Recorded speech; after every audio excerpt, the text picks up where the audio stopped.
الحمد للہ رب العالمین والصلاة والسلام على حبیبہ ورسولہ محمد آخر المبعوثین لا نبی بعدہ وعلى آلہ وصحبہ اجمعین اما بعد فاعوذ باللہ من الشیطان الرجیم بسم اللہ الرحمن الرحیم وما آتاکم الرسول فخذوه وما نهاکم عنہ فانتہوا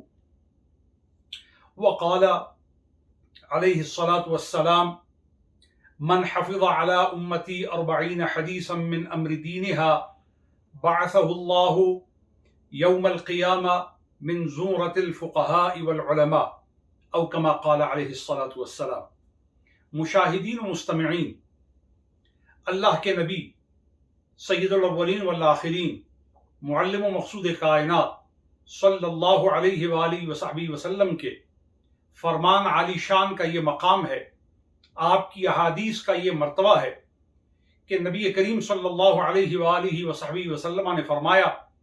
من حفظ علی امتی 40 حدیثا من امر دینہا، جس نے 40 حدیثیں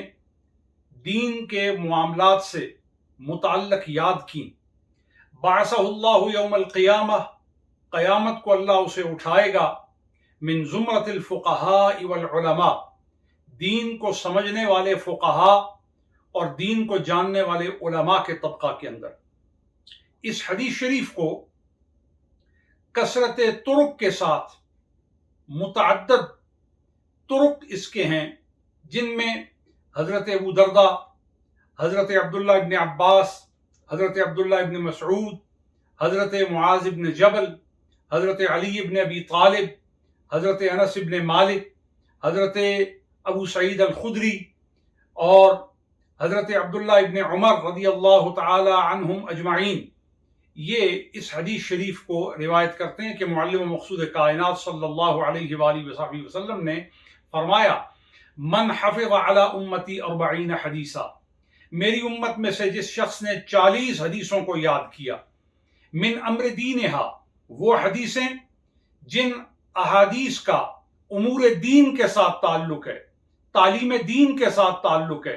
افادیت دین کو جو اجاگر کرتی ہیں، معمولات دین کو جو احادیث آشکار کرتی ہیں، بعثہ اللہ یوم القیامہ، 40 حدیثوں کو یاد کرنے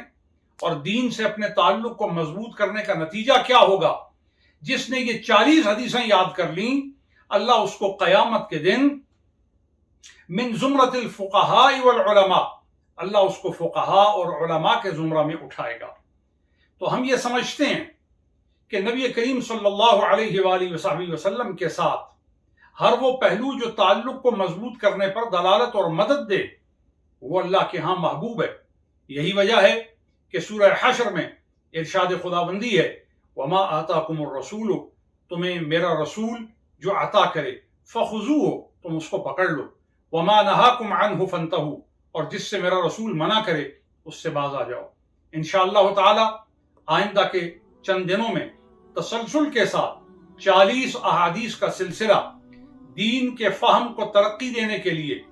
دین کی سمجھ میں آسانی کی تدبیر پیدا کرنے کے لیے، مشاہدین اور مستمعین کے لیے 40 احادیث کا ذخیرہ نور، ذخیرہ علم اور ذخیرہ فراست آپ احباب کے پیش کریں گے۔ اللہ تعالی ہمیں حدیث کو سمجھ کر، سن کر اس پر عمل کرنے کی توفیق عطا فرمائے۔